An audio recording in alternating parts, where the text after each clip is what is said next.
realize their essential nature as pure awareness are said to be in bondage, which means that the illusion of forms is still fooling them, like someone who owns a beautiful ring but doesn't know it's made of gold. There are many illusions being countlessly created all the time, but the first and most crippling illusion is that of duality. Duality is the source of fear, for duality means that you are separated from your source, instead of feeling constantly connected to a source of life that will nourish and uphold you, see you through danger, and teach you the answers to the deepest questions. In duality, you feel disconnected. Therefore, the world becomes an incredibly lonely place where each of us wanders alone. Such aloneness is impossible to live with, so we call upon our ego to protect us. We begin building this huge self-image formed of millions of past experiences. Yet, in the end, this protective ego, even if it does make us feel safe, also masks the truth, which is that we are really never truly alone. Merlin discusses these issues of duality and fear in his next lesson on the Wizard's Way. Merlin was a very light sleeper, and one morning Arthur woke up early, shivering in his straw bed, only to find Merlin looking at him from across the cave. I was having a bad dream. I was the last person left on Earth, wandering streets that were empty of anyone but me. Dream? You are the last person on Earth. How can that make any sense? Wouldn't you agree that the only person on Earth would also have to be the last person? Yes. Well, from the view of your ego, you are the only person on Earth that really matters, which is the same as being the last person on Earth. How can you say that?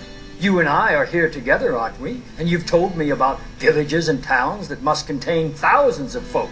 Merlin shook his head. I'm talking about a different kind of aloneness. If you look at yourself truly, what are you? A creature of experience that is constantly turning into memories. When you say I, you are indicating this bundle of experiences with all its private history that no one else can share. Nothing seems more personal than memory. You and I have walked separate roads, even though we walk together. I cannot look at a flower without having an experience you do not share.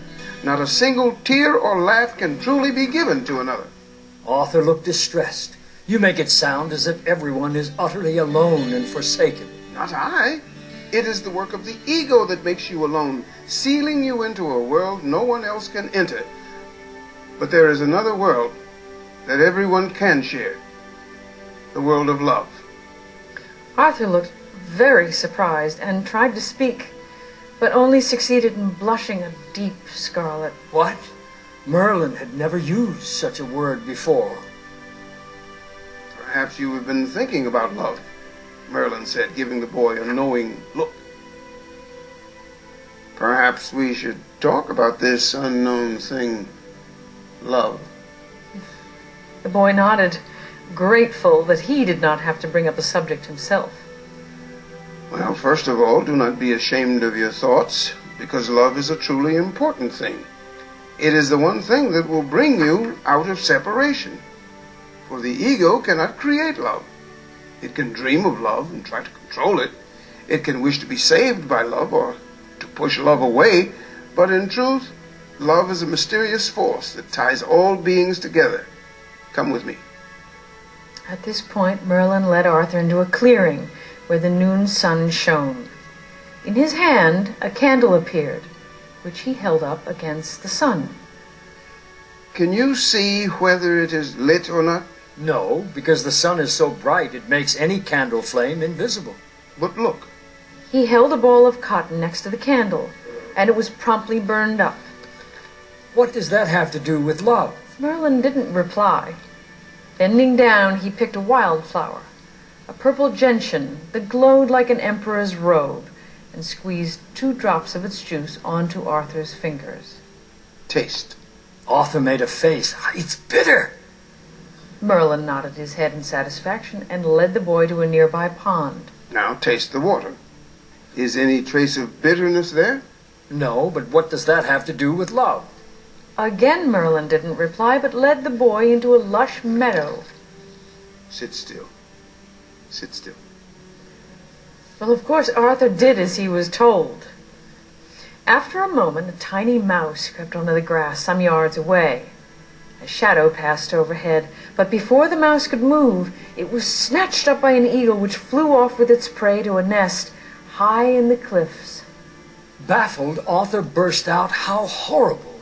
You said you were going to teach me about love. What did anything you showed me have to do with it?" Heed me well. Like the candle that becomes invisible held next to the sun, your ego will only dissolve in the overwhelming force of love. Like the bitter taste that is undetectable once it is diluted by the lake, your life's bitterness will be as sweet as the freshest waters when mixed with love. And like the helpless prey devoured by the eagle, your self-importance will become a glint in the eye of love once it eats you up.